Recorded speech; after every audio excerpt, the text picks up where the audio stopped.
மதுரை 18ஆம் படி கருப்பின் வரலாறு. அந்த 18ஆம் படி கோவில்ல இருக்கிற அந்த 18 படிகளும் படிகள் கிடையாது. மாந்திரிக செய்கிற மந்திரவாதிகளின் ஜீவ சமாதி அது. அதுக்கு மேல நான் 18ஆம் படியான் கருப்பு உட்கார்ந்திருப்பாரு. இந்த 18ஆம் படி கருப்பு மதுரையில எப்படி உருவானாரு? பாண்டிய நாட்டுல இருக்கிற அழகர் கோவிலுக்கு சேல நாட்டு மன்னன் வராரு. அழகரை பார்த்தோன்னே அவரோட அழகுல மயங்கி பிரமிச்சு போய் நிக்கிறாரு. இந்த அழகரை எப்படியாச்சும் கடத்தி நம்ம நாட்டுக்கு கொண்டு வரணும்னு எவ்வளவோ திட்டம் போடுறாரு. அந்த சேல நாட்டுல உள்ளவங்கன்னா சொல்றாங்க அது ஒரு சக்தி வாய்ந்த சிலை, அது அவ்வளவு சீக்கிரம் கொண்டு வர முடியாதுன்னு.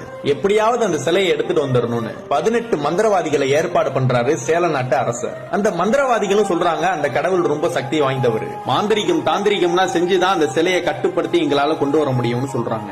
அதுக்கு நீங்க எங்களுக்கு காவலுக்கு யாரையாவது அனுப்புங்கன்னு சொல்றாங்க. அந்த சேல நாட்டு அரசரும் அதுக்கு நான் சம்மதிச்சுட்டு 18ஆம் படியான் கருப்ப காவலுக்கு அனுப்புறாரு. அந்த 18 மந்திரவாதிகளும் அந்த அழகர் கோயிலுக்கு போறாங்க. அந்த 18 மந்திரவாதிகளுக்கு காவலா கருப்பும் போறாரு. அந்த மந்திரவாதிகள்லாம் கோயிலுக்குள்ள போனோன்னு யாரோட கண்களுக்கும் நம்ம தெரியக்கூடாதுன்னு ஒரு மாந்திரிக மைய கண்ணுல தடவுறாங்க. அந்த அழகரோட அழகுல இந்த மந்திரவாதிகளும் மயங்கி போயிடுறாங்க. இந்த 18 மந்திரவாதிகளும் உட்கார்ந்து மந்திரம் செய்து அந்த அழகரோட சக்திய கொஞ்சம் கொஞ்சமா எடுத்துக்கிட்டே இருக்காங்க. இது தினசரி நடந்து கொண்டே இருக்கிறது. அந்த அழகரோட முகப்பொலிவும் கொஞ்சம் கொஞ்சமா குறைஞ்சுக்கிட்டே வருது. இந்த 18ஆம் படி கருப்பும் அழகரை பார்க்கலாமேன்னு போறாரு. அவரும் அந்த அழகரை பார்த்து அழகுல மயங்கி நிக்கிறாரு. இங்க நடக்கிறது எல்லாமே இந்த கோவில் பூசாரி கனவுல அந்த அழகர் சொல்றாரு, என்னை திருடி செல்வதற்காக 18 மந்திரவாதிகள் என் கருவறையில் மறைந்து உட்கார்ந்து இருக்காங்க, என்னை காப்பாற்றுன்னு அந்த அழகரும் சொல்றாரு. இவர் இந்த பாண்டிய நாட்டு அரசர்கிட்ட போய் இதை நான் சொல்றாரு. அந்த அரசரும் ஒரு வழி கண்டுபிடிச்சு தினந்தோறும் அந்த பிரசாதம் வைக்கிற அந்த பொங்கல்ல நிறைய மிளகு சேர்த்து வைக்கிறாங்க.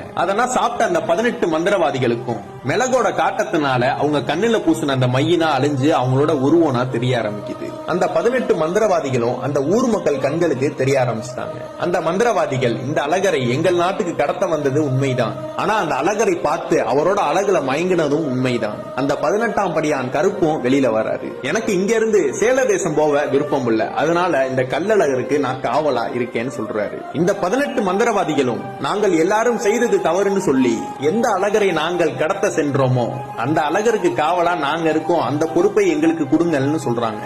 அதை இவங்க பிறவி பயனா எடுத்துக்கிட்டு அந்த அழகரை காக்குறாங்க. 18 மந்திரவாதிகளும் வடக்கு நோக்கி அமர்ந்து தவம் செய்து தங்களுடைய உயிரை தாங்களே ஜீவசமாதி படுத்தி கொண்டார்கள். அந்த ஒவ்வொருவரும் ஜீவசமாதி படுத்தி கொண்ட அந்த இடத்தை தான் 18 படிகளாக அமைச்சிருக்காங்க. இவங்களோட சேர்ந்து இந்த 18ஆம் படியான் கருப்பும் காவலுக்கு நிக்கிறாரு. அவரோட உத்தரவு இல்லாம எதுவும் உள்ள போகவும் முடியாது, வெளியே வரவும் முடியாது. கூப்பிட்ட உடனே வந்து நிக்கிற தெய்வம் பொய்யா தெய்வம், அதுதான் இந்த 18ஆம் படி கருப்பு. உண்மை எங்க இருக்கோ அவங்களுக்கு பக்கத்திலேயே இருந்து வெற்றி பெற செய்யக்கூடிய தெய்வம் அப்படின்னா கருப்புக்கு நிகரான தெய்வம் எதுவுமே இல்ல.